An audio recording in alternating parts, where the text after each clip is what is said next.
Allô?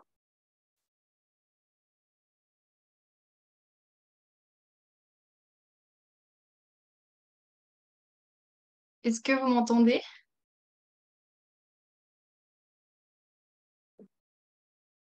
Parfait. Alors, je vais juste décaler ça. Bon, j'espère que vous allez bien aujourd'hui, hein, que la pré-rentrée se passe bien.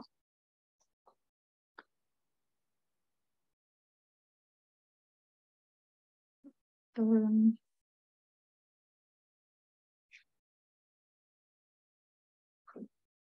Alors aujourd'hui, on va faire le cours sur l'introduction à la cellule. Donc, si vous avez des questions pendant le cours, n'hésitez pas à me les dire dans la discussion pour qu'on puisse y répondre, un peu comme on a fait hier pour l'anatomie. Alors, je sais pas si vous êtes prêts à démarrer le cours ou si vous avez besoin d'un peu de temps avant pour avoir digéré les glucides.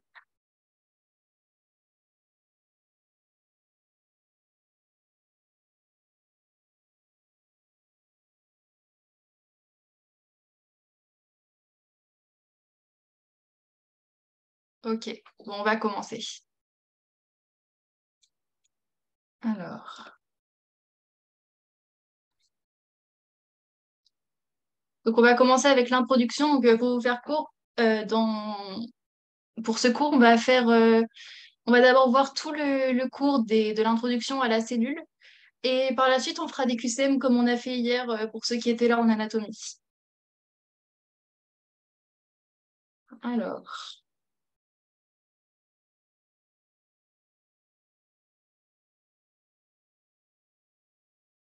donc, la cellule, c'est l'unité fondamentale de tout être vivant. C'est la première, c'est la plus petite portion de matière vivante qui puisse être isolée et se reproduire. Donc, si vous vous souvenez, pour ceux qui étaient là en anatomie hier, on a bien vu que avant les tissus, il y avait la cellule. Donc, c'est vraiment la plus petite unité qu'on puisse retrouver dans le corps vivant, dans le corps. Mais c'est bien celle qui puisse vivre isolée et se reproduire. Donc, on a défini deux catégories et trois types de cellules. Donc, les deux catégories, on le voit sur le schéma qui est à côté. Donc, ce sont les prokaryotes et les eucaryotes. Trois types de cellules. Donc, en fait, dans les prokaryotes, il y a les bactéries et les archées. Les prokaryotes ont la particularité de ne pas avoir de noyau. Par exemple, les bactéries qui, elles, ne possèdent pas de noyau dans les cellules. Et les eucaryotes, elles, vont plus comprendre tout ce qui est plantes, champignons, animaux, et nous, par exemple, êtres humains, on a des cellules eucaryotes puisqu'on a des cellules qui possèdent un noyau.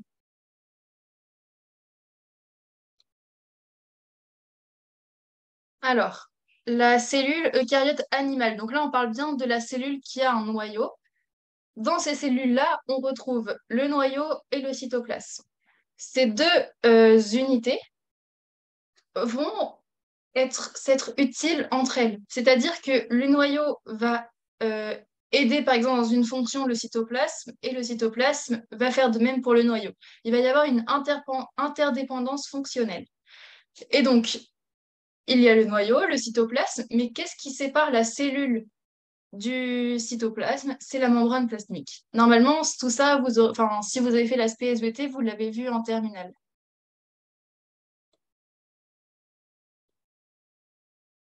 Ici, je vous ai mis un schéma, donc on voit le noyau, le noyau qui est juste ici, et le cytoplasme qui vient l'entourer. Et donc ici, c'est la membrane plasmique.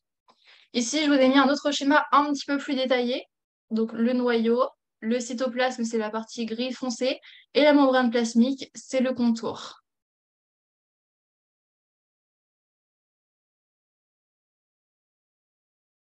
Alors, là, on va se fixer vraiment sur le noyau. L'ADN, qu'est-ce que c'est? L'ADN, comporte 46 chromosomes qui vont porter l'information génétique. Et donc, ces chromosomes, ils sont à l'état de chromosomes dans le noyau. Puis, euh, Après la transcription, ils vont se retrouver en ARN messager. Donc, il va y avoir le transport du noyau vers le cytoplasme. Et une fois qu'ils sont dans le cytoplasme, il y aura eu la traduction. Et là, ce sera les protéines. Alors, pour illustrer,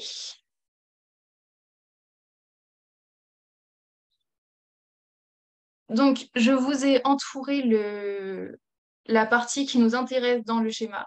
Donc, on retrouve le noyau, le cytoplasme, la membrane plasmique.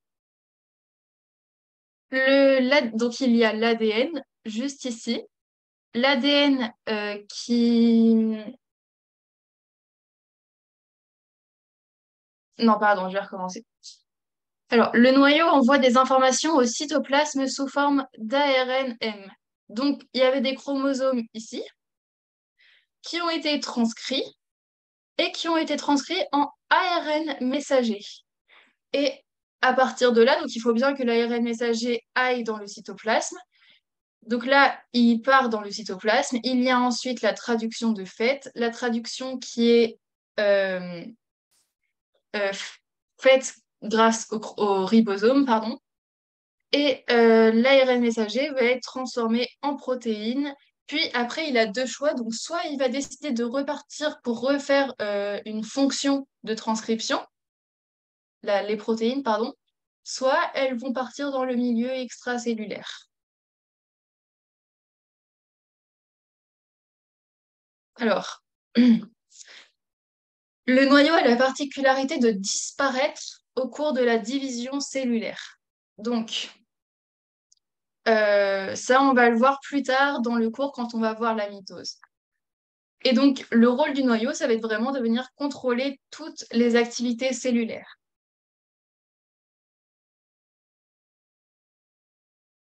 Maintenant, on va passer au cytoplasme.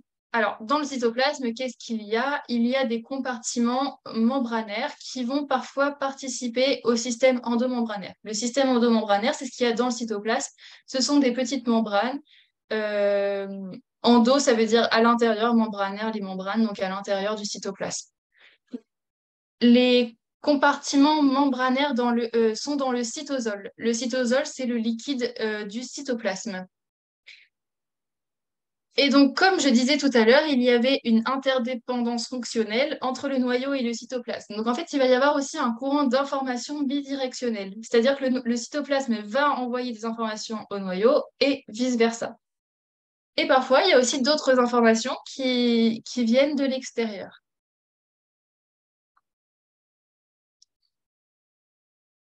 Euh, Là, on reste toujours sur le cytoplasme. Donc, à quoi servent les informations envoyées en fait des deux côtés? Les informations vont permettre le contrôle, enfin de contrôler le fonctionnement et la prolifération. La prolifération, c'est une multiplication rapide de la cellule.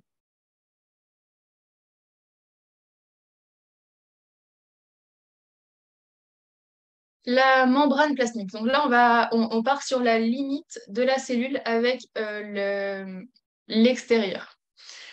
La membrane plasmique, c'est, comme je disais, la frontière entre le cytoplasme, donc le milieu intracellulaire, et l'environnement cellulaire, le milieu extracellulaire, avec lequel la cellule a des échanges permanents. Les échanges sont permanents entre les deux milieux, grâce à l'endocytose et l'exocytose. Alors, je vous ai mis des définitions en dessous de l'endocytose et de l'exocytose. L'endocytose, c'est le transport de molécules de grande taille et de particules étrangères à travers les membranes vers l'intérieur de la cellule. Donc, endo, je vous ai dit que c'était à l'intérieur. Donc là, ce sont des informations qui vont à l'intérieur de la cellule. Alors que l'exocytose, c'est exo, extérieur, c'est des, la membrane plasmique qui recouvre les substances du cytoplasme et les expulse vers l'extérieur. Donc, elle va prendre, par exemple, en fait, des éléments du cytoplasme, elle va les entourer et les éjecter de la cellule.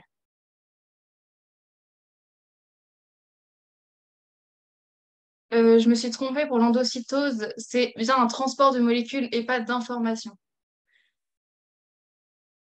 Alors, quand on parle de communication entre les cellules, ça s'appelle une communication intercellulaire. La, la cellule, donc là, on passe à la partie de la cellule eucaryote aux tissus et aux organes. Les cellules peuvent avoir des tailles, formes et fonctions différentes. Ça, c'est important à retenir. Elles se coordonnent et se régulent grâce à la communication intercellulaire. Comme on se souvient, la communication intercellulaire, c'est la communication entre les cellules. On a vu hier en anatomie qu'il y avait les cellules, tissus, organes, appareils. Donc, les cellules vont venir s'associer pour venir former des tissus et on retrouve 5 catégories de tissus. Il y a les épithéliums, les tissus conjonctifs, tissus nerveux, tissus musculaires, tissus sanguins. Et donc, comme je l'ai dit juste avant, les tissus peuvent ensuite s'organiser sous forme d'organes. La cytologie. Alors là, ça va être important de ne pas confondre avec l'histologie qui est l'étude des tissus. Donc, il y a un moyen mnémotechnique, c'est que cyto veut dire la cellule et histo veut dire tissu. Donc, la cytologie, c'est l'étude des cellules. La cytologie, c'est un petit peu l'ancêtre de la biologie cellulaire, le précurseur. Mais donc, qu'est-ce que la biologie cellulaire? C'est la discipline Carrefour qui précise au niveau cellulaire les relations structure-fonction, les régulations de ses fonctions et les dysfonctionnements. Donc, elle va vraiment s'intéresser qu'à la cellule.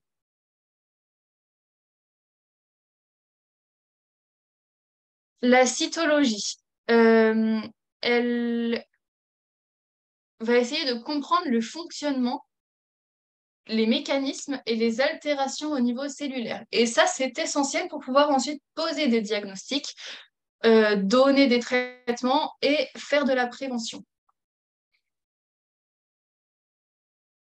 On va passer à la deuxième partie, donc c'est naissance et vie d'une cellule.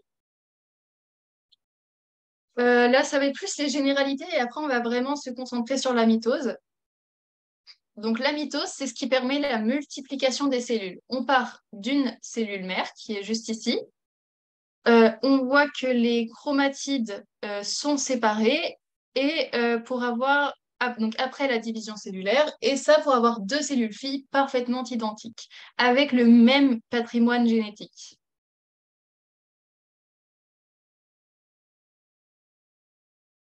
Alors, le cycle cellulaire, c'est une séquence d'événements dans la cellule. Donc, on va le voir juste après, toutes les étapes qu'il y a dans le cycle cellulaire.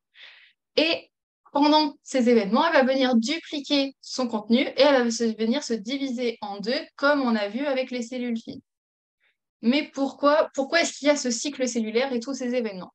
Ça va permettre de maintenir l'intégrité de l'organisme chez les êtres multicellulaires, donc avec le remplacement des cellules, donc pour qu'on ne manque jamais de cellules, d'avoir un nouvel organisme chez les êtres unicellulaires, donc c'est-à-dire que quand il y a une cellule, ça va permettre de régénérer et d'avoir ce nouvel organisme, et la survie de l'espèce pour éviter qu'il n'y ait plus de cellules. C'est un petit peu comme la reproduction chez les humains. Alors, là, ici, on voit qu'il y a deux phases principales. Il y a l'interphase qui prend quand même la plupart du cycle cellulaire, et ensuite, il y a la mitose qui s'appelle la phase M. Ici aussi, on voit qu'il y a la réplication, on va en parler juste après. La vie de la cellule est rythmée par le cycle cellulaire composé de deux phases majeures, l'interphase et la mitose, comme je viens de vous expliquer. Alors, durant la phase M, ça va être la division cellulaire et pendant l'interphase, ça va être la phase G1, S et G2. Tout au long du cycle cellulaire, on va aussi voir qu'il y a la phase G0. Alors là, à chaque fois, je vous ai encadré les phases dont on parle. Donc là, on va commencer par la phase G1 qui se situe pendant l'interphase. Donc, c'est une durée variable en fonction du type cellulaire. Elle va venir conditionner la durée totale du cycle cellulaire d'une cellule. Et c'est la phase carrefour où la cellule va être orientée soit vers la sortie du cycle, donc le stade G0 qu'on retrouve ici, ou vers la phase S, ici.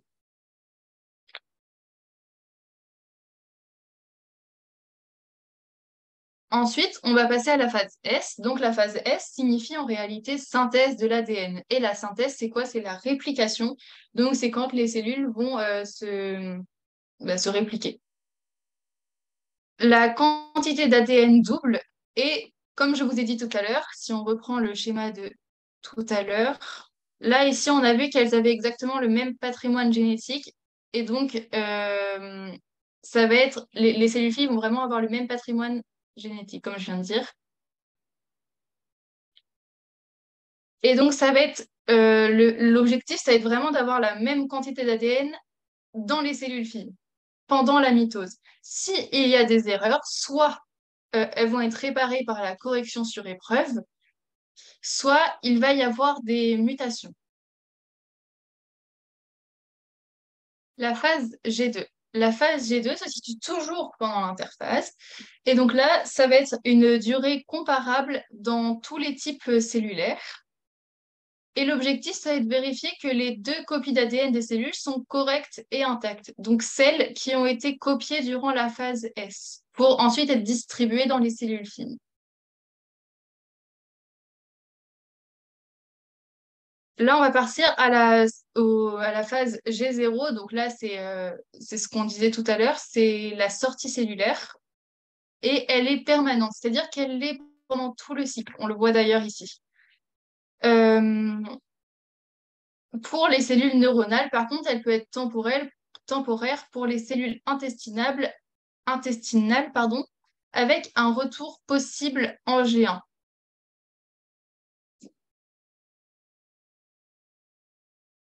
Alors là, je vous ai mis un autre schéma qui explique aussi. Donc là, on a la mitose, la phase G1 durant l'interphase, et là, c'est la division cellulaire. Le tout dure 24 heures.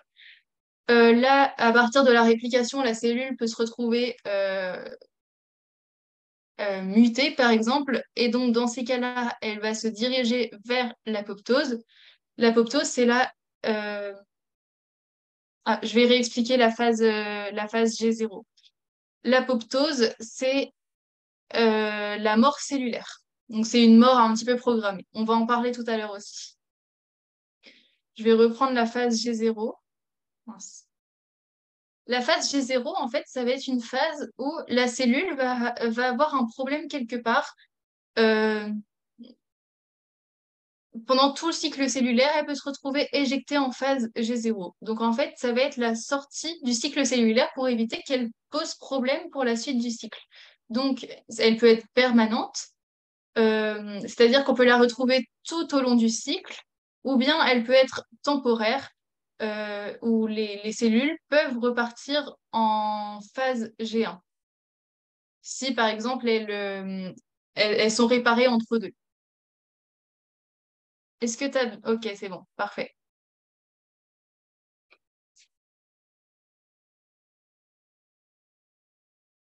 Là, on va passer à la mitose, donc on va voir toutes les étapes de la mitose. La mitose est la phase la plus courte du cycle cellulaire. On le voit d'ailleurs bien ici. Ça ne représente que ça, alors que toute l'interphase représente cet ensemble. Donc, il y a 5 étapes, dont la prométaphase qu'on ne voit pas forcément au lycée, mais on va pouvoir la détailler ici. Et il y a deux phénomènes importants, la condensation de l'ADN, dont on va parler tout à l'heure, et la disparition de l'enveloppe nucléaire, dont on a déjà parlé tout à l'heure, c'est-à-dire que le noyau va disparaître durant la mitose. Alors, la mitose, qu'est-ce que c'est? La mitose, c'est la condensation extrême de l'ADN. C'est l'activité métabolique impossible, donc c'est-à-dire qu'il ne peut pas y avoir d'activité métabolique pendant la mitose, sauf pendant la prophase. On va le voir ici après avec le petit tableau. Et l'ADN est organisé en double hélice. On le voit ici, il y a deux hélices, donc une là et une ici. Quand on dit que l'activité métabolique est possible, c'est que l'ADN peut participer au phénomène de transcription qu'on a vu tout à l'heure, qui était dans le noyau avant, euh, avant la formation des ARN messagers. Quand l'ADN est condensé, c'est-à-dire pendant la mitose, sauf pendant la prophase, comme on l'a dit, si l'activité métabolique est impossible.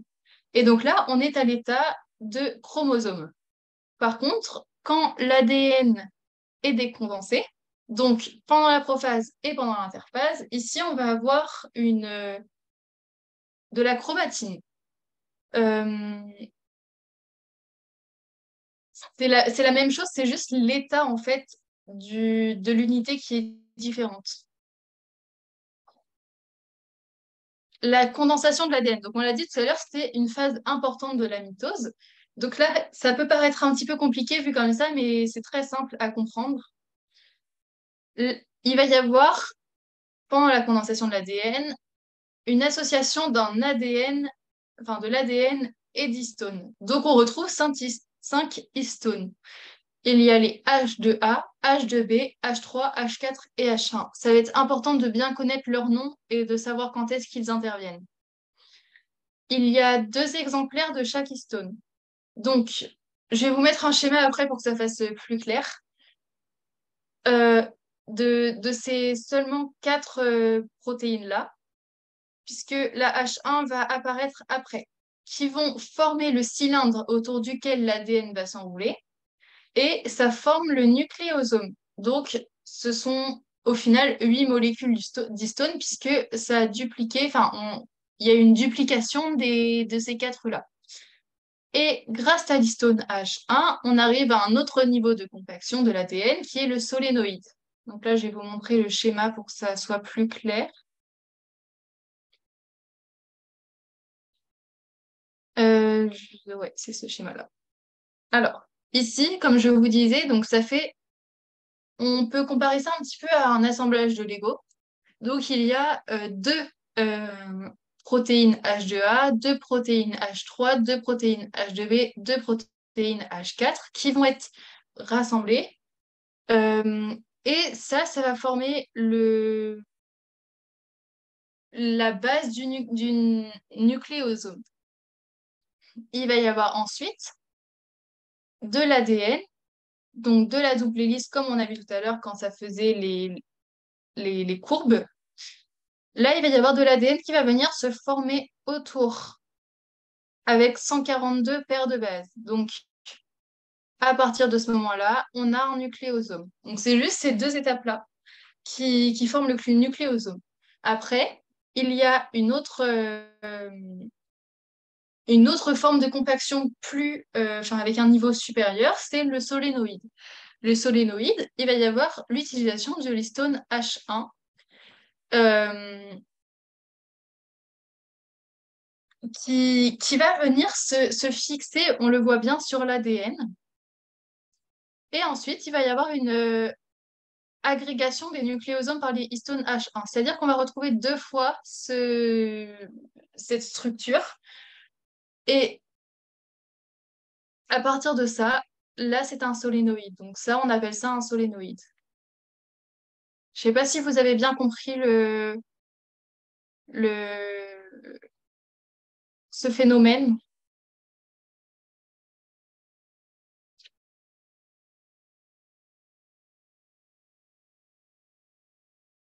Ok, c'est bon. Là, c'est un petit peu la suite. Donc, il y a la double hélice d'ADN qui est enroulée autour du nucléosome. Alors, on va avoir deux formes de chromatine. Donc, il y a quand c'est le nucléosome, il va y avoir de l'euchromatine. L'euchromatine, c'est de l'état actif de l'ADN. En revanche, quand on va avoir affaire à solénoïde, ça va être de l'hétérochromatine. Et là, ça va être de l'état non actif de l'ADN. Donc, il ne peut pas être transcrit en ARN messager. Alors que ici, l'ADN peut être transcrit en ARN messager. Et donc, quand il y a le stade de compaction maximum, c'est l'état de chromosome. Et comme je vous disais, chromatine, en fait, c'est un petit peu les phases en dessous du chromosome. Et chromosome, c'est donc les phases au-dessus de la chromatine.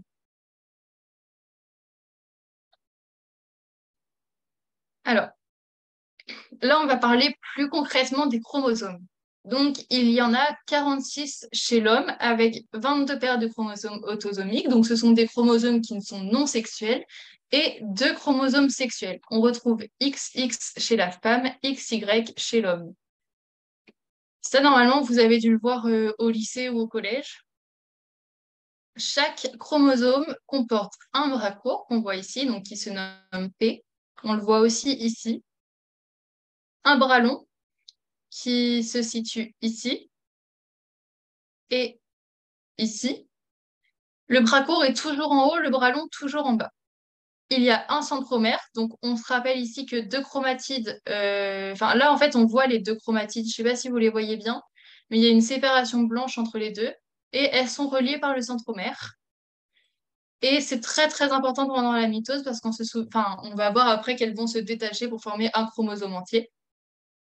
Euh, Et c'est là où les séquences d'ADN sont répétées. Et on voit aussi au debout que les bouts du chromosome sont en fait des télomères qui vont être importants aussi.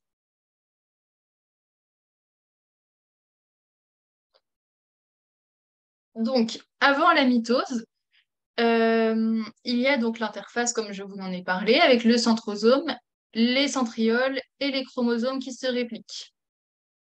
Ça, c'est la phase S, et on voit une apparition d'un matériel génétique, et donc là, c'est la chromatine décondensée. On s'en souvient, c'est aussi pendant la prophase. Pendant la mitose, on va retrouver 5 étapes: la prophase, la métaphase, prométaphase, pardon, la métaphase, l'anaphase et la télophase. On va voir chacune de ces cinq structures, parties. La prophase. Donc, pendant la prophase, la chromatine se condense en chromosomes. On se souvient que c'est à partir de la mitose où il va y avoir une formation de chromosomes qui vont être visibles dans le noyau. On les voit bien ici en violet foncé. Il y a la disparition des nucléoles. Il y a la formation d'un fuseau mitotique entre les centrosomes. Donc là, on le voit ici en vert. Je ne sais pas si vous le voyez bien, mais on le voit ici. Et les centrosomes s'éloignent vers les deux pôles opposés de la cellule. Là, vous voyez, celui-ci est... Alors, non.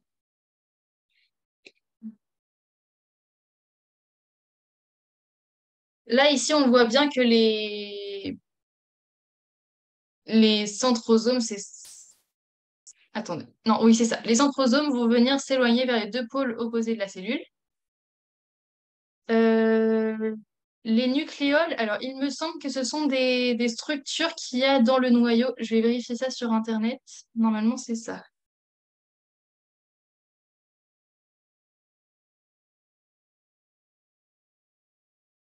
Ouais, c'est ça. Donc, ce sont des petits corps sphériques qui se trouvent dans les noyaux cellulaires. Du coup, on les voit pas là puisqu'ils sont plus là, enfin, ils ont disparu. Pendant la prométaphase, il va y avoir une fragmentation et une disparition de l'enveloppe nucléaire. L'enveloppe nucléaire qu'on voyait ici, on voit ici qu'elle n'y est plus et que donc bah, tout est dispatché dans la cellule. Il va y avoir un envahissement de la cellule par les fibres mitotiques. Là, on voit bien qu'elles ont bien, bien, bien, bien, bien, qu'elles se sont élargies, enfin qu'elles ont pris une bonne partie de la cellule et qui s'accrochent par une extrémité au kinétochore et qui se chevauchent à l'autre extrémité.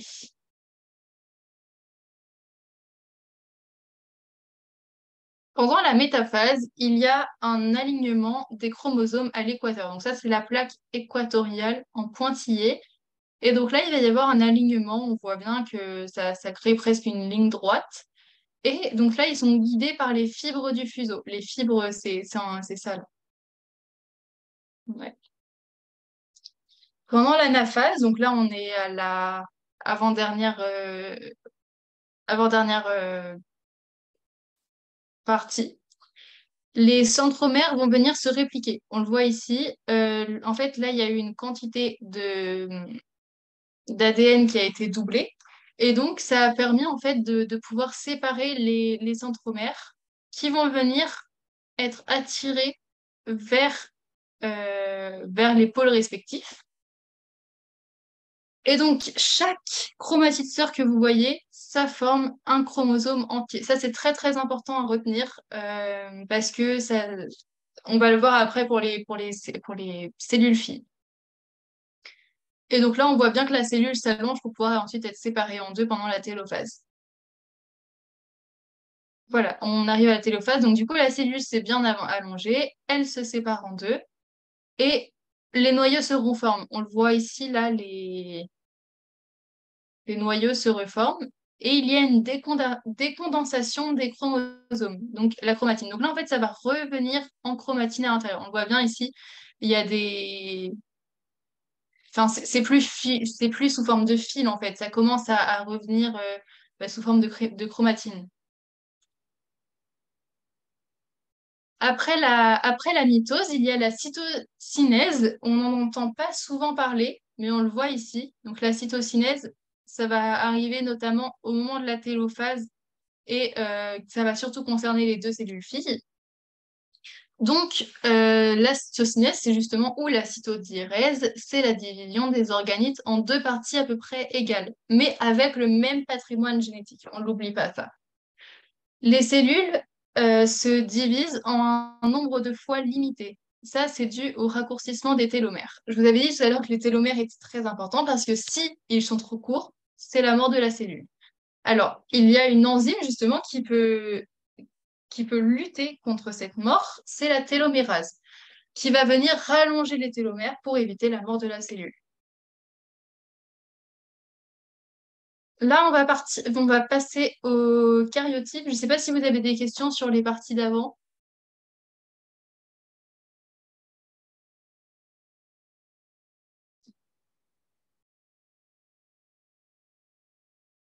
Non? Ok. Tu peux remettre la page d'avant? Oui, mince. Vous me dites hein, si je vais trop vite parce que ça m'arrive de parler vite.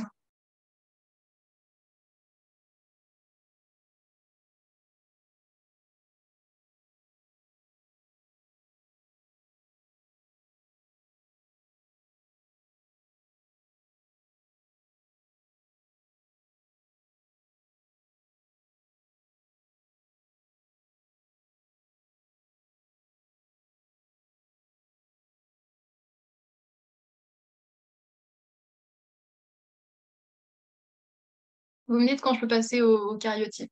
Ok, c'est bon.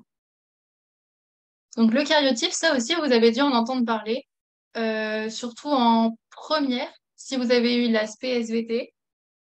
Donc c'est un examen au cours duquel les chromosomes mitotiques sont repérés puis classés sur des critères de taille et de forme. Les premiers chromosomes que vous allez voir sur un cariotype vont être plus grands, tandis que les derniers vont être plus petits. On va essayer de les rassembler au niveau de leur ressemblance. Donc plus les chromosomes se ressemblent, on va former des duos. Et donc, ah non, on va voir si ce sont des duos, je ne sais plus exactement. Oui, ce sont des duos. Donc, euh, en fait, dès que deux chromosomes se ressemblent, on va les mettre en duo et on va les classer par taille et par forme. Et donc, ça sert à pouvoir voir avant la naissance s'il n'y a pas, par exemple, des signes de trisomie ou ça va servir à identifier des anomalies de nombre ou de structure des chromosomes. Normalement, un karyotype a juste deux chromosomes, un nombre défini, et voilà. Mais parfois, on peut retrouver trois chromosomes, comme on va voir après. Alors, quelles sont les étapes d'un karyotype? Donc déjà, ça c'est très important à retenir, c'est pendant la métaphase. on va venir prélever du liquide amniotique chez la femme enceinte par ponction. Donc, le liquide, c'est ce qui se trouve dans la poche des os. Euh, et forcément, comme il y a l'enfant dedans, on va retrouver des cellules de l'enfant. Il va y avoir, on va prendre en fait les cellules qui vont nous intéresser. Et ça, c'est la phase la plus longue d'un karyotype. S'il y a suffisamment de cellules, on va venir bloquer les mitoses au niveau de la métaphase par la colchicine, puisque c'est la métaphase qui va venir nous intéresser. Il va falloir venir ensuite éclater les cellules après un choc hypotonique. Donc, un choc hypotonique, c'est une baisse de pression ou de température assez violente pour pouvoir fixer les chromosomes, les colorer et les visualiser pour ensuite faire le classement selon les critères de taille et de forme comme on a vu juste avant. Donc là, on a l'exemple d'un karyotype. On retrouve bien les duos de chaque chromosome. On voit bien qu'ils se ressemblent à peu près quand même. Et on voit ici qu'on peut faire l'analyse d'une anomalie de la trisomie 21. Pourquoi? Parce qu'il y a 3 chromosomes au niveau du 21. En fait, ce sont 3 chromosomes qui se ressemblaient. Et là, en fait, il y avait un chromosome en plus. Et donc là, on va pouvoir appréhender la trisomie. Alors, le cycle cellulaire est strictement contrôlé. À l'entrée en phase G1, il va y avoir des signaux, donc des facteurs de croissance, et cette phase G1 va en être dépendante.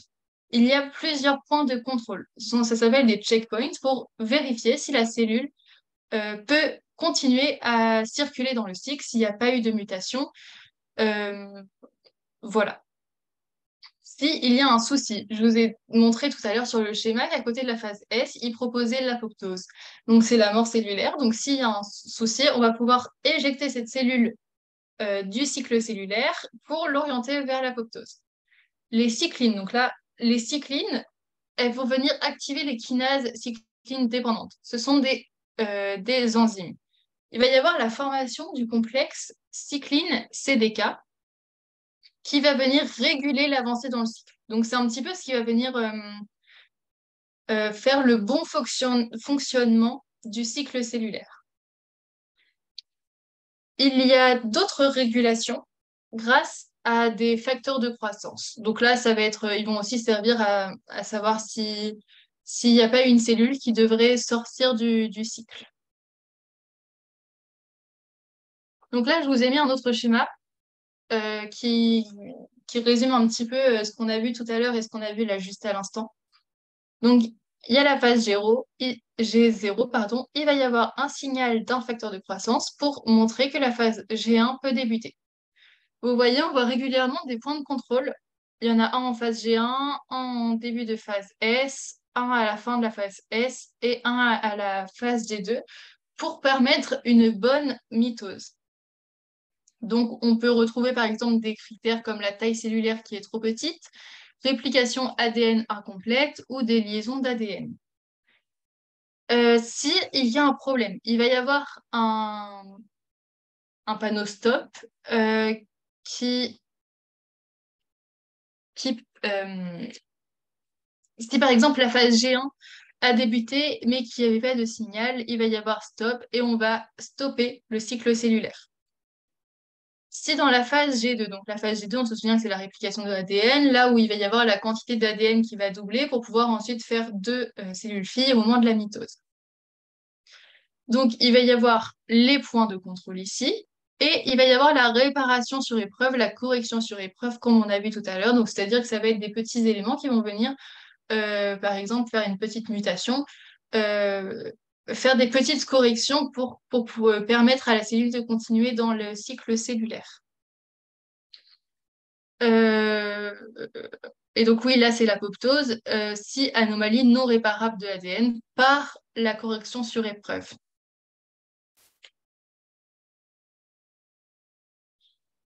Ensuite, il y a la synthèse protéique. Donc ça, c'est ce qui va permettre de donner un petit peu une fonction aux cellules. Donc c'est un phénomène quasi permanent. Ouais, permanent ou quasi permanent. Elle permet le renouvellement des constituants de la cellule, sa maturation, donc sa maturation, on le voit ici. Donc, il y a d'abord une cellule jeune indifférenciée qui s'appelle une cellule souche, qui n'a aucune fonction, qui n'est pas mature. Et donc, il va y avoir dedans un renouvellement normal des constituants. On le voit bien parce que là, la quantité, elle a doublé ici. Et il va y avoir une maturation pour...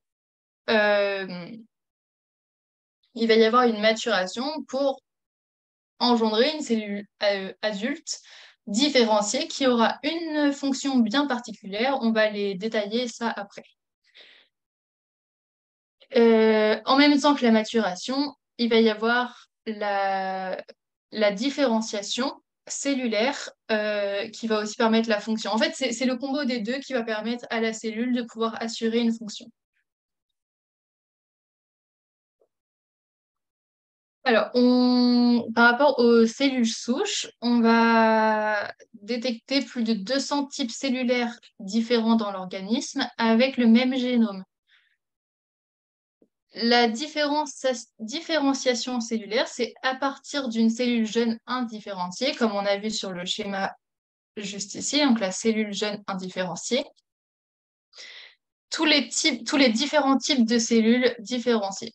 Donc neurones, cellules musculaires, épithéliales, c'est-à-dire qu'elles ont des fonctions, euh, elles ont des fonctions bien précises pour le corps humain. La différenciation est dépendante de la régulation de l'expression des gènes. Donc,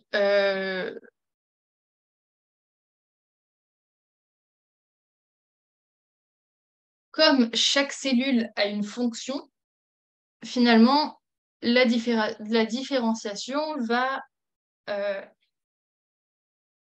elle va être un petit peu l'étape obligatoire avant la régulation de l'expression des gènes. Il faut que les cellules aient une fonction.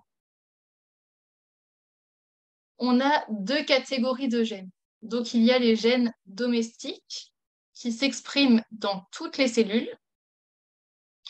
Par exemple, l'enzyme de la glycolyse. Et il y a les gènes spécifiques qui vont être actifs uniquement dans certains types de cellules. Ils permettent la différenciation. Les gènes peuvent être exprimés et actifs ou réprimés. Donc là, ce sont deux possibilités. Réprimés, ça veut dire qu'ils sont empêchés de se développer. Euh, les gènes sont différents en fonction du type cellulaire. Donc, on le voit là, donc soit ils vont être domestiques, soit spécifiques en fonction de la cellule de base. La régulation des gènes. Donc là, on va parler de la compaction de l'ADN et des facteurs de régulation. Lors de la mitose, l'ADN est compacté, comme on l'a vu tout à l'heure. Ainsi, certains gènes sont inaccessibles. C'est l'épigénétique. Donc, ils vont être trop soudés et donc on va pas pouvoir en extraire quelques-uns on va pas pouvoir en avoir accès à certains gènes. Donc ça s'appelle l'épigénétique. Les facteurs de régulation. Donc, ce sont des protéines qui vont se fixer sur le brin d'ADN et bloquer ou activer l'expression de certains gènes. Ils peuvent également se réguler entre eux. Donc là, on va voir juste après. Ça, c'est un site de fixation, là, ce que vous voyez là, avec 5', 3'. Et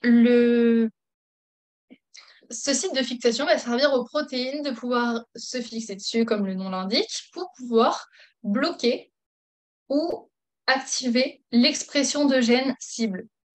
Donc, quand vous avez la fixation de A et C, là, il va y avoir un blocage de l'expression de gènes cibles. Par contre, quand vous avez la fixation de A et B, là, ça va activer l'expression des gènes cibles.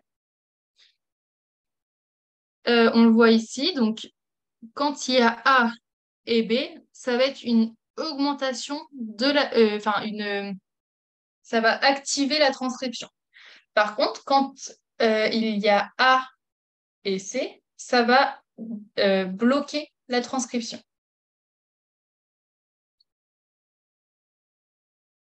On va parler des protéines à domaine homéobox ou homéodomaine. Donc, elles sont codées par des gènes homéotiques, donc qui vont contrôler le développement. Ce sont des gènes responsables de la différenciation précoce de l'embryon. Donc, s'il y a des cellules qui vont être différenciées trop tôt chez l'embryon, ce sera à cause de ces protéines euh, qui auront codé les gènes homéotiques.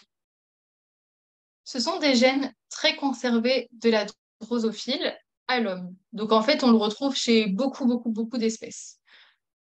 Elle est d'une très grande importance parce que si le gène est muté, ça crée une transformation d'une partie du corps de l'embryon en une autre. C'est peut-être pour ça parfois qu'on voit des anomalies physiques. Euh, euh, On va prendre un exemple. Par exemple, s'il y a un bras à la place de la jambe, ce sera à cause d'un gène muté, donc à cause des protéines à domaine homéobox ou homéodomaine. Donc les cellules souches, donc là on se souvient que les cellules souches, pardon, ce sont les cellules qui sont jeunes et qui sont indifférenciées. Donc c'est celles qui sont avant la maturation ou la différenciation de la cellule. Donc là, c'est une cellule indifférenciée qui, quand elle se renouvelle, c'est infini et c'est à l'identique. Donc on retrouvera toutes les cellules souches à l'identique. Là, on voit bien que celle-ci correspond à celle-ci, correspond à celle-ci, etc., etc. La différenciation en cellules spécialisées sous l'effet d'un signal, ça crée une fonction spécifique. Donc là, il y a des signaux, et là, on voit que la cellule souche, elle est devenue une cellule différenciée, donc cellule entérocyte ou neurone. Donc là, ils vont pas du tout avoir la même fonction, ça va être des fonctions spécifiques. Il y a 4 types de cellules souches, donc on va les voir juste après. Il y a les cellules totipotentes, cellules pluripotentes, cellules multipotentes et cellules unipotentes. La cellule euh, totipotente, c'est un œuf fécondé et c'est la cellule fille des premières divisions. Elle est capable d'engendrer un organisme entier. Ça, c'est très important à retenir. La cellule pluripotente, ce sont des cellules souches embryonnaires qui vont qui vont se différencier en de nombreux tissus. Donc, tissu, on se souvient que c'est l'étape au-dessus de la cellule, mais pas en organisme entier comme les cellules totipotentes. Les cellules multipotentes sont des cellules souches qui sont adultes, qui sont localisées dans des niches et qui vont se régénérer des tissus, enfin qui vont régénérer pardon, des tissus dont elles proviennent. Donc elles vont permettre que le tissu se renouvelle en quelque sorte, mais les tissus dont elles sont à l'origine, enfin dont elles proviennent, pardon. Les cellules unipotentes, c'est la régénération d'un seul type de tissu. Donc là, elles sont unies, un seul, et c'est un seul type de tissu. Est-ce que vous voulez que je reste un petit peu sur la page ou pour la recopier ou est-ce que je peux passer à la suite?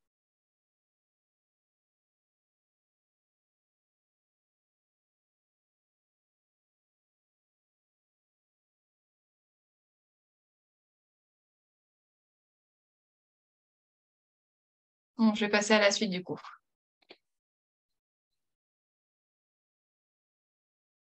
Là, on va parler de la mort cellulaire. Donc, on a l'apoptose qu'on a vu tout à l'heure et il y a une deuxième mort cellulaire, la nécrose. Donc, il y a plusieurs types de morts cellulaires, mais on les simplifie en deux. La nécrose, ça va être une mort cellulaire pathologique accidentelle due à une agression mécanique ou toxique. Par conséquent, le matériel génétique qui était à l'intérieur de la cellule, il y a eu la membrane qui s'est brisée et donc il se retrouve à l'extérieur de la cellule. Et là, on a affaire à une réaction inflammatoire caractéristique. En ce qui concerne l'apoptose, c'est une mort programmée physiologique. Donc, comme on a vu tout à l'heure, c'est que il est prévu que la cellule sorte du cycle cellulaire pour partir vers la mort, enfin, pour qu'elle meure, suite à un signal venant de l'extérieur ou de l'intérieur de la cellule. Donc là, c'est le signal qu'on a vu tout à l'heure dans le cycle cellulaire. Il n'y a pas de réaction inflammatoire par rapport à la nécrose. Euh, et il y a la formation de corps apoptotiques qui vont permettre de disséminer le contenu cellulaire dans le milieu extracellulaire et qui seront phagocytés par des macrophages. Phagocytés, ça veut dire qu'ils vont être englobés par des macrophages qui vont venir les manger.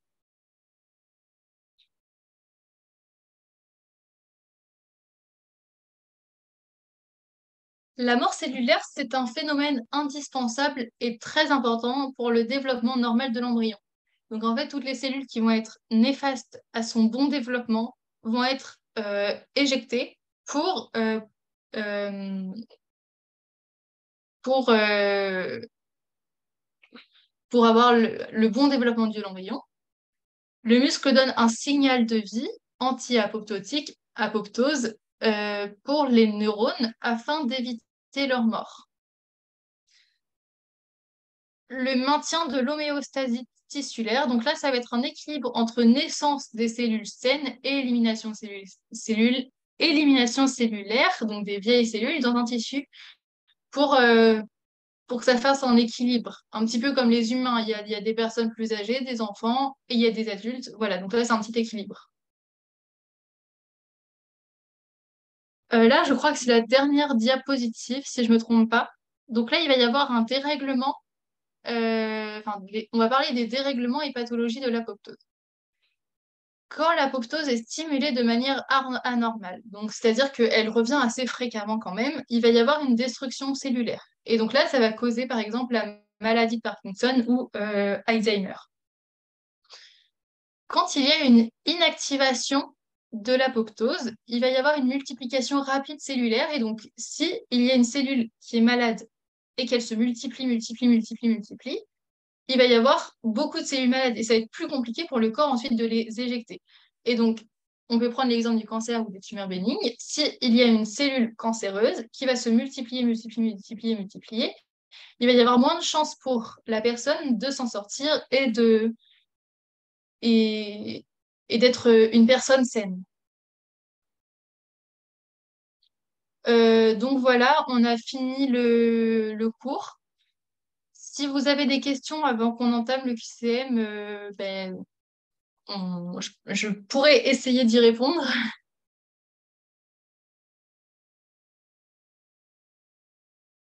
Si vous voulez aussi que je remette sur des diapos, par exemple, pour que vous repreniez ou autre, il n'y a pas de problème.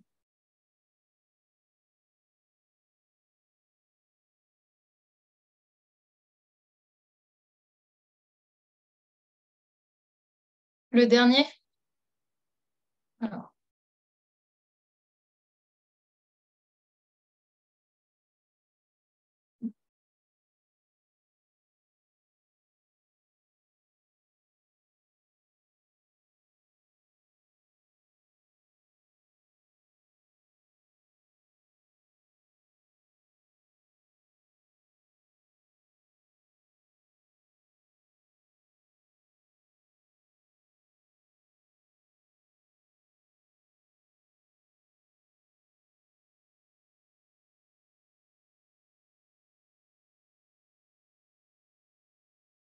Ok. Est-ce que vous avez d'autres diapos que vous voulez que je remette ou des questions ou des choses sur lesquelles vous voulez que je revienne ou...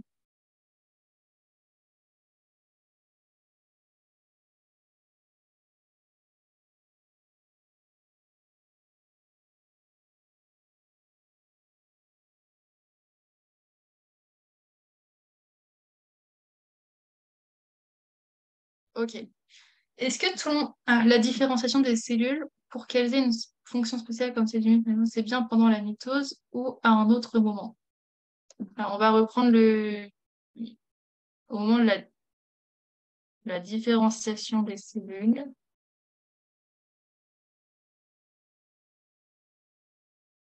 Ça va être... euh, Non, non, non, ça peut pas être pendant ça peut pas être pendant la mitose, donc je suis pas sûre de ce que je vais te dire, mais normalement, ça peut pas être pendant la mitose, parce que pendant la mitose, ça va être le moment où il va y avoir deux... En fait, ça va s'arrêter pile poil au moment où il va y avoir deux cellules filles de créer. Donc, normalement, ça devrait être pendant l'interphase. J'ai pas la réponse exacte, mais je pense que ça doit être ça.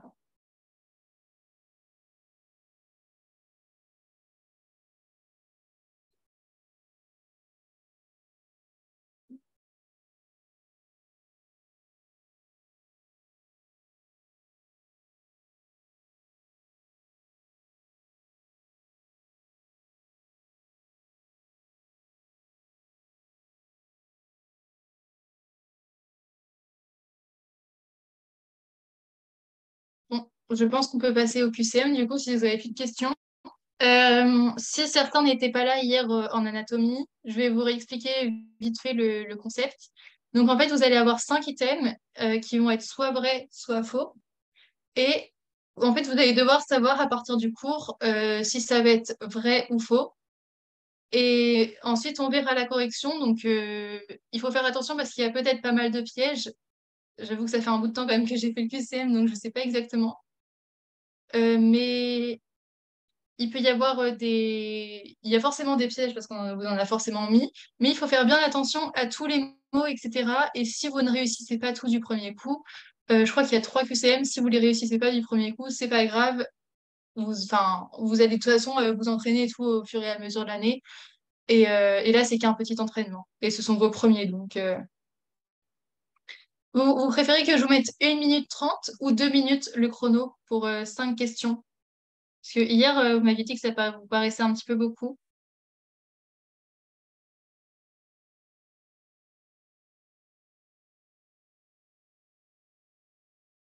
Ok, on va faire 1 minute 30. Allez-y, c'est bon. Vous pouvez commencer.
Il reste 5 secondes. Ok, c'est fini. On va passer à la correction du coup. Donc, c'était bien BE pour ceux qui l'ont dit. Bravo. Alors, le premier item, c'était la cellule est la plus grande portion de matière vivante qui puisse vivre isolée et se reproduire. Ici, c'était une question de mots, il fallait faire très attention. Donc, c'était bien la cellule est la plus petite portion de matière vivante. On se rappelle de la pyramide, cellule, tissu, organe, appareil. Par contre, elle peut bien vivre isolée et se reproduire. C'est la seule qui puisse être comme ça. Pour l'item B, donc les prokaryotes ne possèdent pas de noyau. On se souvient que ce sont les bactéries et les archées, alors que les eucaryotes en possèdent un. Et là, bah, ce sont les eucaryotes, enfin, ce sont les champignons, les plantes, les humains, les animaux aussi. Pour le C, le noyau et le cytoplasme disparaissent au cours de la division cellulaire. Il n'y a que le noyau qui disparaît. Donc ça commence d'abord par l'enveloppe nucléaire et le cytoplasme il est toujours là, sinon il n'y aurait rien en fait dans la cellule. Il n'y aurait que la membrane plasmique et les chromosomes ne pourraient pas se déplacer. Euh, pour l'item D, la phase G2 est à la suite de la phase G1. Non, il y a d'abord la phase G1, la phase S, la réplication, et la phase G2. Et tout le long, donc après la phase G2, il y a la mitose, et tout le long, il y a la phase G0 qui pour la sortie de la cellule. Dernier item, la quantité d'ADN double lors de la phase S. Là, oui, c'était bon pour qu'ensuite, pendant la mitose, il puisse y avoir euh, euh, le même patrimoine génétique chez les cellules filles. Je vais vous mettre du coup encore 1 minute 30 pour que vous fassiez le QCM et après on verra si vous avez des questions en plus du QCM ou autre.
C'est bon, c'est fini. On va passer du coup à la correction. Je voulais juste vous préciser quelque chose avant.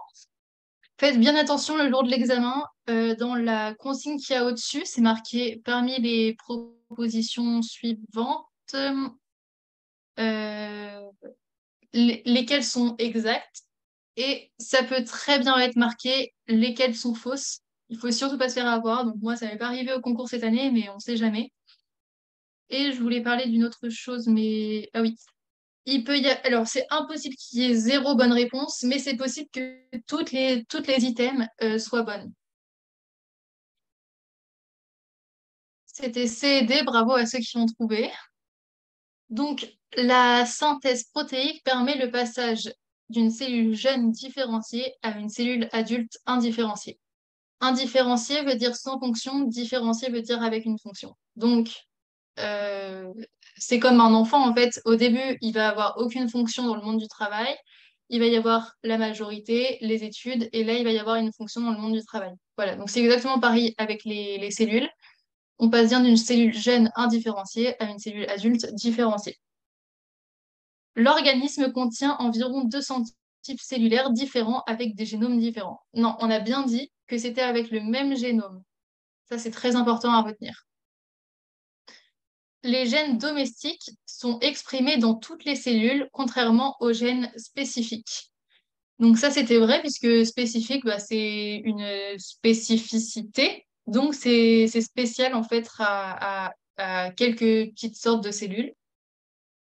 La compaction de l'ADN se produit pendant la mitose, donc ça, c'était bon. Les cellules souches unipotentes correspondent à l'œuf fécondé et peuvent générer un organisme entier. Non, c'était les cellules souches totipotentes qui sont l'œuf fécondé, alors que unipotente, on se souvient que c'était euh, un seul type de tissu. Donc là, je vous mets le troisième QCM et bah, vous avez encore une fois 1 minute 30 pour répondre si c'est bon pour vous.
C'est bon, on va pouvoir passer à la correction.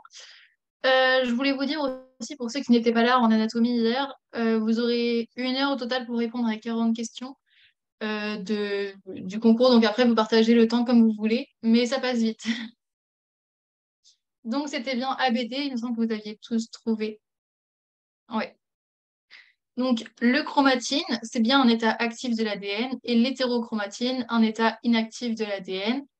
Euh, Ça aussi, ça peut arriver que vous ayez deux phrases comme ça qui peuvent porter à confusion, mais qui sont au final bonnes. Euh, Durant l'anaphase, donc pas durant la métaphase, les chromatides sœurs deviennent un chromosome entier puisqu'elles se sont séparées. En fait, ça faisait un chromosome. Elles se sont séparées pour devenir un chromosome entier chacune. Le karyotype se réalise pendant la métaphase. Donc oui, ça, on s'en souvient aussi. Il y avait une fois que tout était bon, on bloquait à la métaphase pour éviter que ça continue, enfin que les cellules continuent la mitose. L'apoptose est une mort cellulaire accidentelle. Il y a donc une réaction inflammatoire caractéristique. Non, ça c'est la définition de la nécrose. Voilà, donc j'ai fini pour ce cours. Si vous avez des questions, par exemple, sur le cours ou sur la licence, comme on a fait hier, si vous en avez d'autres qui sont revenus entre deux, si des questions vous viennent après, je vous mets mon Facebook juste ici. Et voilà, donc vous pouvez me poser tout ce que vous voulez.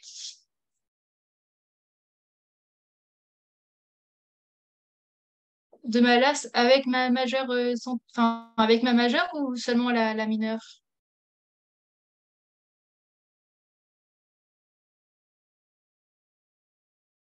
Ok, donc moi j'étais en licence sciences du langage, accès santé.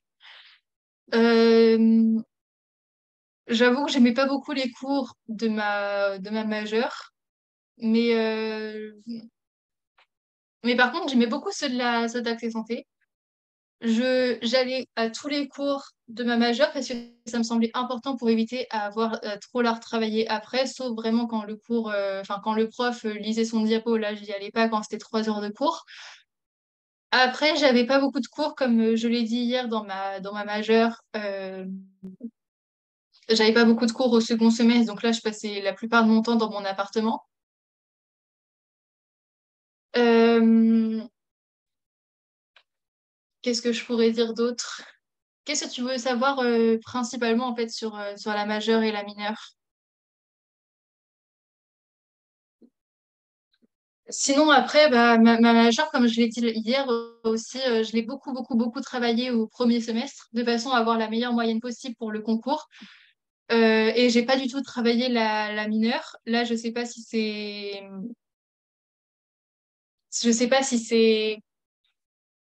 comment dire, je sais pas si c'est une bonne chose, mais en tout cas, il faut être prêt à, si vous voulez travailler que la mineure pardon. Si vous voulez travailler que la mineure au second semestre, il faut être vraiment prêt à avoir une charge de travail assez élevée pour pouvoir, euh, pour pouvoir finir le programme. Parce que j'ai failli me faire avoir, j'avais fait que 80% du programme. Pourtant, je travaillais bien 10 heures par jour. Et les 20 autres pourcents sont quasiment tous tombés au concours. Donc là, ça a plus été de la chance pour moi de mettre au hasard. Mais ne tentez pas non plus sur la chance. À la fin de la pré-rentrée, on aura survolé environ la moitié des cours de médecine ou moins. Ah non, beaucoup moins. Euh, Non, non, beaucoup moins. Vous aurez vu par contre une grande partie de la biochimie. Écoutez bien le chapitre sur les lipides. Il n'y aura pas beaucoup de... Enfin, il y aura moins de choses qui écrites dans les cours parce qu'il y a quand même 7 chapitres dans les lipides. Mais, euh, mais écoutez bien ce cours, ça va beaucoup vous aider, surtout au niveau des mécanismes, etc. C'est tout ce que je peux vous conseiller. Après, non, il n'y aura pas, par exemple, tous les cours de pharmacologie, mais ils sont assez simples à comprendre. La majeure, en fait, ça dépend de quelle majeure tu as, parce que ceux qui sont en pasteur, je crois qu'ils ont beaucoup plus de travail en sciences du langage, au niveau de la compréhension notamment. Après, c'est parce que moi, je suis pas trop au niveau de la chimie et tout, donc, enfin, je suis pas trop scientifique à fond, je préfère la SVT. Euh, Mais après, c'est un peu un équilibre à avoir, hein. C'est vous qui choisissez. Soit vous donnez tout pour la majeure au premier semestre pour ne pas passer au rattrapage. Bon, en même temps, ça va, c'est pas trop compliqué d'avoir la moyenne. Soit, enfin, et vous donnez tout au second semestre. Et là, vous faites tout aussi pour ne pas passer au rattrapage au second semestre, sinon vous ne pouvez pas avoir accès aux études de santé. En fait, tout dépend de la majeure. Les specs que j'avais en terminale, j'avais SVT et philo, parce que je voulais aussi devenir orthophoniste. Et c'est pour ça ma majeure sciences du langage. Alors, mes notes au S1, euh, je crois que j'avais 12 et des poussières de moyenne, mais je pourrais, si je les ai mes notes. Alors, je sais pas si je vais pouvoir aller sur Internet. Bon, j'arrive pas à l'avoir là, mais j'avais 12 et des poussières, 12,80 je crois. Si j'ai bossé en groupe, on avait dans une matière un travail de groupe à faire euh, qui comptait en fait pour le partiel. C'était notre partiel. Tous les cours qu'on voit pendant la pré-rentrée, on va bien les revoir après. Bah oui, en fait, vous aurez accès à tous ces cours-là durant l'année pour les relire, les revoir, etc. Et par exemple, dans ce chapitre-là, il y avait une partie qui était normalement censée ne pas apparaître au concours. Donc c'est pour ça que je l'ai pas mis. Ça parlait de la brebis Dolly. Donc vous y aurez accès quand vous aurez toutes les vidéos des cours, je crois mi-octobre, au début des vacances scolaires de la Toussaint. Si tu avais moins d'heures, tu as été harmonisé à la baisse. Comment ça? Je comprends pas bien ta question. Au second semestre, j'avais moins d'heures parce que euh, au second semestre, j'avais moins d'heures parce que j'ai je faisais partie de l'accès santé. Donc tous les élèves en LAS avaient une majeure en moins qui leur prenait normalement 3 heures. Et en plus de ça, bon, en fait, j'avais la langue des signes qui était en option, mais la langue des signes, ça remplaçait ma langue vivante. Donc ça me prenait 3 heures, en fait, ça faisait 3 heures de langue. Et donc c'est pour ça que j'avais pas mal d'heures de creux pour bosser. Mais j'espère que j'ai répondu à ta question parce que j'avoue que je la comprends pas trop bien. Alors, euh, c'est là que c'est un peu compliqué parce que c'est en dématérialisé. Euh, Dématérialisé, ça veut dire qu'il y a que des vidéos. Les profs sont pas toujours accessibles ou alors ils répondent de quelques jours après. Ça dépend de tes profs. Sinon, normalement, il devrait y avoir un groupe de l'AS 1 qui devrait être mis sur WhatsApp. Donc, il y en avait un cette année où vous pouvez poser la question en fait à tous les autres élèves de l'AS, savoir s'ils ont la réponse ou alors bah, il y a les tuteurs aussi, tout ça, hein. Il y a pas mal de monde qui peut vous aider si vous avez des questions ou autres. Et sinon, je crois qu'aussi, d'après ce que Camille disait hier, que le parrainage, il permettait d'avoir une aide en fait d'une personne qui a déjà passé ces cours-là et qui les a réussis.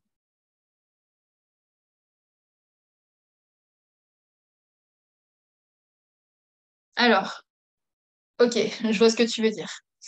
Je voulais savoir si tes notes avaient été modifiées suite à l'harmonisation ou pas.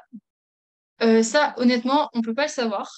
On peut pas le savoir dans le sens où ils nous donnent les notes qu'une fois qu'elles ont été harmonisées. Donc, je connais pas mes notes de base en fait.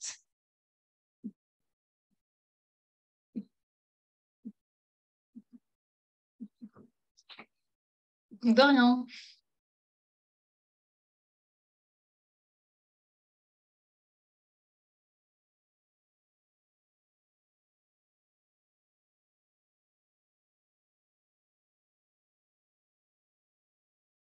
En fait, le but de l'harmonisation, c'est comme au bac, c'est que tout le monde ait la même,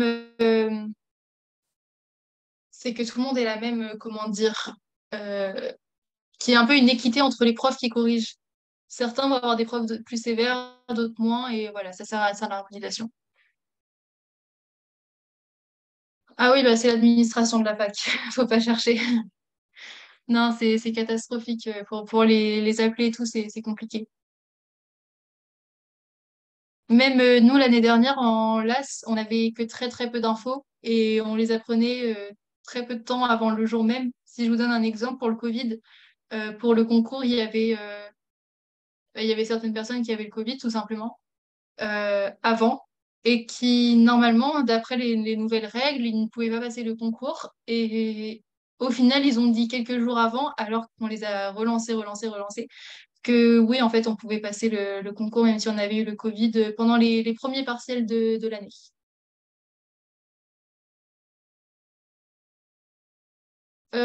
Non, j'ai pas de...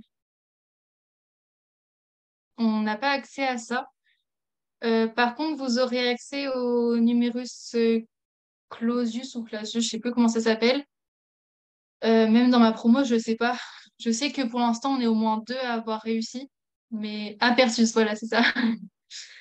Merci. Euh, non, on n'y a pas accès, mais vous aurez accès du coup au nombre de places dans chaque filière au fur et à mesure de l'année.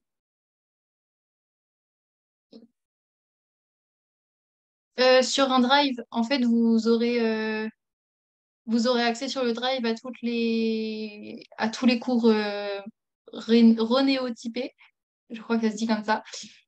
Pour, bah, en fait, après, vous les imprimez et tout, vous les regardez pendant les vidéos, tout ça. C'est vachement pratique. Pour vous donner un ordre d'idée, au début, j'ai découvert le TAM en novembre et du coup, je recopiais un peu mes cours avec les vidéos et je mettais parfois 2 jours à recopier un grand chapitre de pharma. Bon, après, c'est ce que je recopiais tout. Mais bon. Donc, non, ça aide beaucoup les cours déjà écrits.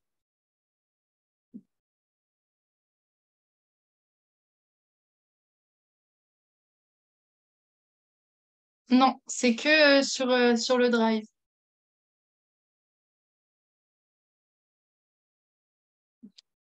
C'est que sous forme numérisée.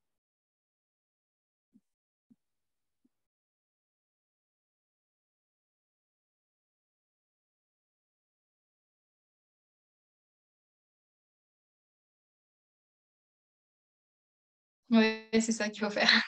Sauf si vous arrivez vraiment à apprendre sur l'ordi. Non, ou en fait, vous n'avez pas du tout accès aux cours de santé pendant le mois de septembre. Ils vous les donnent. En fait, ce qu'ils vous font, c'est que de octobre à fin des partiels de janvier, vous avez accès, nous, on avait accès à l'anatomie et la pharmacologie. Et à partir de janvier jusqu'au concours ou à l'examen, peu importe ce que vous décidez de passer, vous aurez accès à tout ce qui est biochimie, biologie cellulaire, moléculaire et physiologie. Après, je sais pas si ça va changer pour cette année, mais en tout cas, c'est ce qui a été l'année dernière.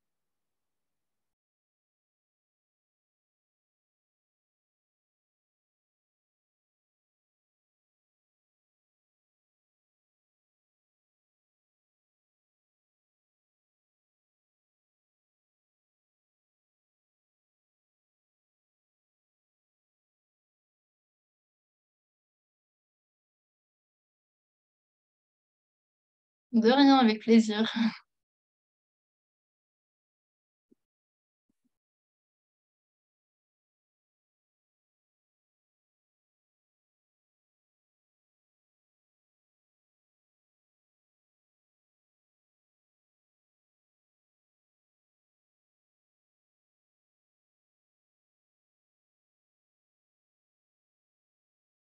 Que vous avez d'autres questions à poser?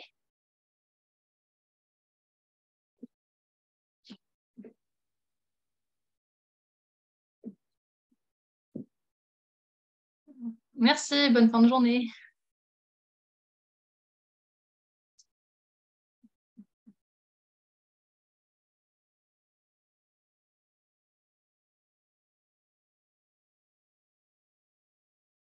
De rien. Bon, bah, du coup, s'il n'y a plus de questions, bah, je pense qu'on va finir. Donc, n'hésitez Et je pas à pense aussi. rester au courant là parce qu'on va vous donner les liens des cours en vidéo et les diapos aussi. Donc, voilà. Au revoir. Au revoir.